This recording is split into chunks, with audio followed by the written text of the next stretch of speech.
राम राम भाई सभी को। स्वागत है आपका फिर से। तो भाई कैसे हो आप सभी? उम्मीद करता हूँ भाई सब बढ़िया होंगे। तो भाई सबसे पहले तो आप सभी से सॉरी चाहूँगा कि भाई पिछले 4 से 5 दिन में कोई भी वीडियो अपलोड नहीं हो रही है। तो मैं एक इमरजेंसी सिचुएशन के अंदर था भाई, और वहाँ पे ये वीडियो बनाना पॉसिबल नहीं हो पाया। और आप सभी के कमेंट्स के मैं रिप्लाई भी नहीं कर पाया, लेकिन मैंने अभी आप सभी के कमेंट्स के रिप्लाई कर दिए हैं।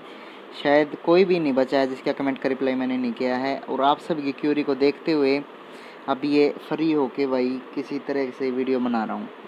तो इस वीडियो के अंदर टोटल कंप्लीट प्रोसीजर को हम जानेंगे कि भाई किस तरह एडमिशन प्रोसेस अब आगे चलने वाला है।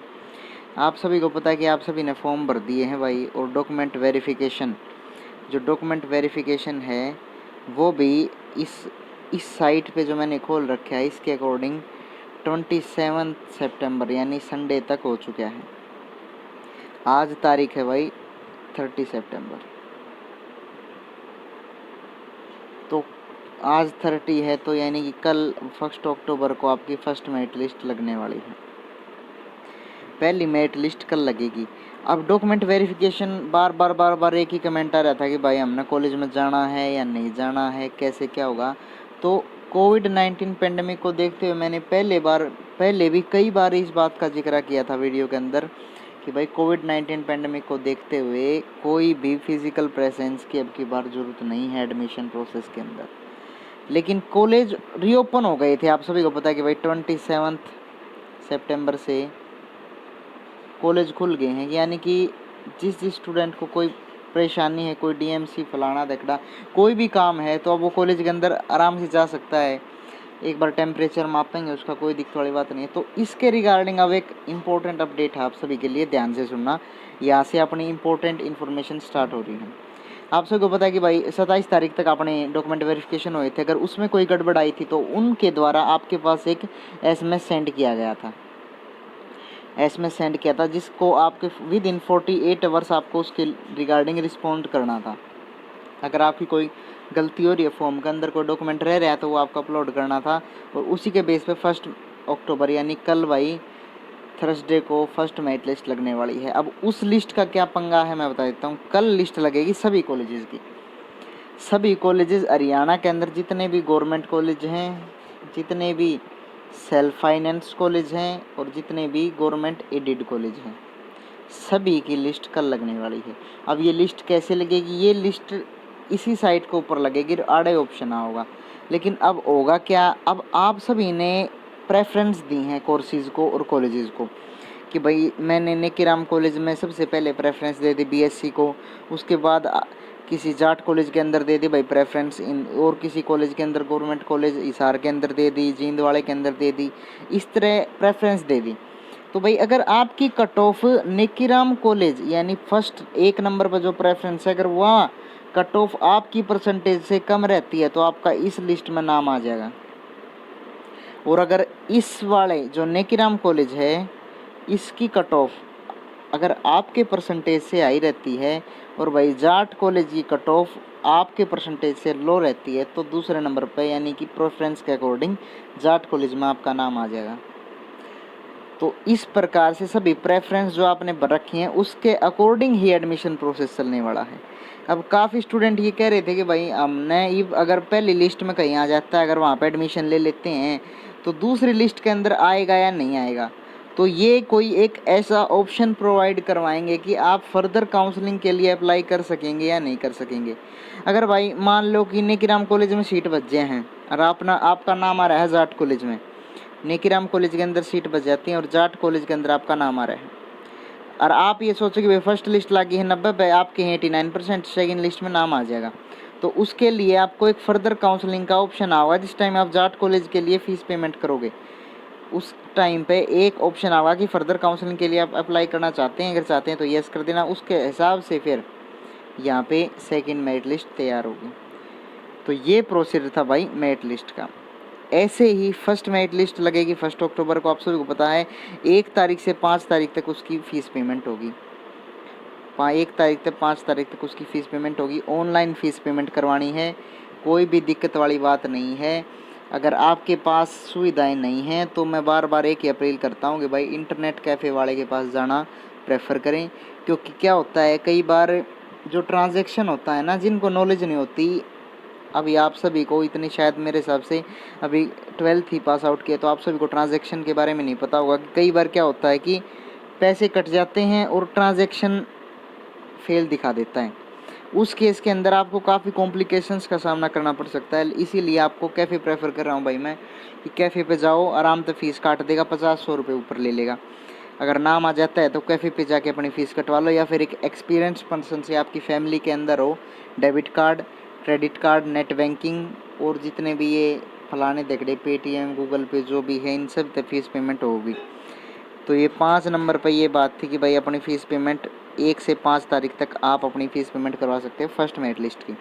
उसके बाद है भाई 8 अक्टूबर को, 8 अक्टूबर ने सेकंड मेरिट लिस्ट लगेगी। सेकंड मेरिट लिस्ट कब तैयार होती है मैं बता देता हूँ। अगर आपने नेकीराम कॉलेज है, नेकीराम कॉलेज, और इसकी जो बीएससी सिंपल नॉन मेडिकल की सीट्स हैं वो हैं भाई 400 सीट। अब एक बात बताओ, फर्स्ट मेरिट लिस्ट इन 400 सीटों पर एडमिशन दिखाओगी। जो जिन बालका ने प्रेफरेंस भर रखी है और उनके परसेंटेज के अकॉर्डिंग जो ऊपरले 400 बालक होंगे उनका नाम बीएससी में दिखा देगी कैटेगरी वाइज। अब 400 के 400 एडमिशन थोड़ी ना लेंगे। अगर इन 400 के 400 एडमिशन नहीं लेंगे तो जो सीट बचेंगी, मान ले 150 सीट बच गई, तो उन सभी का नाम फिर सेकंड मेरिट लिस्ट के अंदर आओगा, सेकंड मेरिट लिस्ट के अंदर। अब की बार सिर्फ 2 ही मेरिट लिस्ट का प्रावधान इन्होंने रखा है। 2 मेरिट लिस्ट लगने के बाद का जो प्रोसीजर है वो अभी मैं आपको बताने वाला हूँ। तो भाई ये थी सेकंड मेरिट लिस्ट। अब सेकंड मेरिट लिस्ट की भाई फीस पेमेंट 8 से 12 तारीख की ने रखी है। 8 से 12 तारीख तक अपनी फ़ीस पेमेंट कर देना, और फिर 13 तारीख को इन्हें टीचिंग की रखी है। अब काफ़ी स्टूडेंट एक बात और पूछ रहे थे, भाई अगर मेरा इस कॉलेज के अंदर एडमिशन हो गया है, कोई भी आईसी कॉलेज के अंदर एडमिशन लेना है और नेकीराम कॉलेज के अंदर एडमिशन होगा, और अगली लिस्ट में भाई आईसी में भी नाम आ गया और नेकीराम कॉलेज में फ़ीस पेमेंट कर दी, तो अब ये फ़ीस हमको वापस कैसे मिलेगी? तो भाई एक सिंपल हाँ फॉर्मूला होता है। या फिर इसी के अंदर अगर एक बात और हम जोड़ें कि भाई नेकीराम कॉलेज के अंदर एडमिशन होगा, यूनिवर्सिटी के अंदर एडमिशन लेना था, और भाई यूनिवर्सिटी की कोई एक आधी लिस्ट ना लागी है और बाद में लग जाती है, और नेकीराम कॉलेज के अंदर फ़ीस पेमेंट कर दी, या फिर यूनिवर्सिटी के अंदर फ़ीस पेमेंट कर दी और किसी कॉलेज के अंदर एडमिशन लेना है, तो एक रिफ़ंड का प्रोसेस होता है भाई, फ़ीस रिफ़ंड का प्रोसेस होता है, वो आप सभी को बता देता हूँ मैं। फ़ीस रिफ़ंड में क्या करना पड़ता है आपको, अगर आप यूनिवर्सिटी के अंदर पढ़ते हो तो आपको एक एप्लीकेशन लिखनी पड़ेगी, एप्लीकेशन लिखनी पड़ेगी आपके एचओडी के नाम पे कि सर ऐसे ऐसे बात है और मैं अपना एडमिशन यहाँ से ही कैंसिल करवाना चाहता हूँ, कृपया करके मेरी फ़ीस रिफ़ंड करने का प्रावधान जो भी है वो आपका, अगर वो एचओडी को आप एप्लीकेशन दोगे तो आपकी फ़ीस रिफ़ंड का प्रोसेस हो सकता है। और अगर आप कॉलेज के अंदर पढ़ते हो और दूसरे कॉलेज के अंदर एडमिशन लेना है तो भाई प्रिंसिपल के नाम पर एक फ़ीस रिफ़ंड की एप्लीकेशन लगानी पड़ेगी, तभी जाके आपकी फ़ीस पेमेंट होगी, रिफ़ंड होगी। तो ये प्रोसेस था भाई फ़ीस रिफ़ंड का। उसके बाद जो नेक्स्ट चीज़ आती है वो आती है ये भाई, अब काफ़ी स्टूडेंट एक बात और पूछ रहे थे कि भाई हमने फॉर्म नहीं फिल कर पाए और भाई लास्ट डेट चलेगी, 24 तारीख लास्ट डेट थी, लास्ट डेट जा चुकी है और फॉर्म फिलअप नहीं कर पाए, तो उनके लिए अब क्या प्रोसीजर है ये देखो। जो ये बार बार ये आपके आगे ब्लिंक कर रहा है, इसका क्या मतलब है, इस बात को पढ़ो सबसे पहले। Reopening of admission portal for the registration toward open counselling from 13 October. Open counselling, अब जो एडमिशन ही नहीं कर पाए वो अब अप्लाई नहीं कर सकते, इस बात का सभी को पता है, लेकिन 13 तारीख से वो सभी अप्लाई कर सकते हैं दोबारा कॉलेजेस के अंदर, लेकिन उनका फिर मेरिट लिस्ट के अंदर नाम नहीं आएगा, वो फिर ओपन काउंसलिंग के अंदर अप्लाई कर पाएंगे। ओपन काउंसलिंग क्या होती है सबसे पहले ये बता देता हूँ मैं आपको। ओपन काउंसलिंग होती है ये पहले आज से इस साल से पहले, इस साल अगर कोई अलग नियम आ जाता है तो पता नहीं, लेकिन इस साल से पहले ओपन काउंसलिंग का ये मतलब ये होता था कि भाई को अगर इस दिन 1 तारीख ने 16 तारीख ने अगर एडमिशन होना है, ओपन काउंसलिंग होनी है, तो 16 तारीख में जितने भी बालक मौजूद हैं और जितनी भी सीट हैं उनमें तो ऊपर ले जितने भी बालक हैं उन सभी का एडमिशन कर दिया करते। और ओपन काउंसलिंग में एक बात और बता दूं, काफ़ी कॉलेजेस के अंदर भाई कैटेगरी को भी नहीं मानते, यानी सीधे एडमिशन कर दिया करते भाई। जैसे EWS है आपका, तो EWS को नहीं मानेंगे, सीधा जनरल पे एडमिशन कर देंगे। 2016 में जब मैंने एडमिशन लिया था तो ओपन काउंसलिंग में भी मैंने एक बार पार्टिसिपेट किया था। हालांकि मेरा एडमिशन हो गया था, लेकिन मैं ऑनर्स के लिए अप्लाई करना चाहता था, इसलिए मैंने ओपन काउंसलिंग के अंदर अप्लाई किया था। तो उसके अंदर काफ़ी कैटेगरीज़ को, जो दूसरे स्टूडेंट्स थे, मेरी तो जनरल कैटेगरी है, उन सभी कैटेगरीज़ को उन्होंने रद्द कर दिया था निक्राम कॉलेज में। तो भाई ये अपडेट थी। और भी अगर जितनी भी क्यूरीज़ हैं भाई, आप सभी की कमेंट बॉक्स में लिख देना, उन सभी का भी सॉल्यूशन कर दूंगा भाई। मेरे को पता है कि आप काफ़ी परेशान हो रहे होंगे, 4-5 दिन से वीडियो नहीं आ रही। मेरे को भी कोई प्रॉब्लम थी भाई, वहाँ पे मैं फंसा हुआ था, अब दोबारा वहीं पे जाना पड़ेगा। बीच में कुछ समय निकाला था आप सभी के लिए वीडियो बनाने के लिए। उम्मीद करता हूँ भाई वीडियो बढ़िया लगी होगी, और बहुत बहुत दिल से बहुत बहुत धन्यवाद आप सभी का, जो आपने इतना सपोर्ट किया और इतना प्यार देने लग रहे हो। और भाई ऐसे ही अपना प्यार बनाए रखो, मैं आपके लिए टाइम टू टाइम अपडेट लाता रहूँगा। और भाई आखिरी में बस यही कहूँगा वीडियो देखने के लिए थैंक यू सो मच।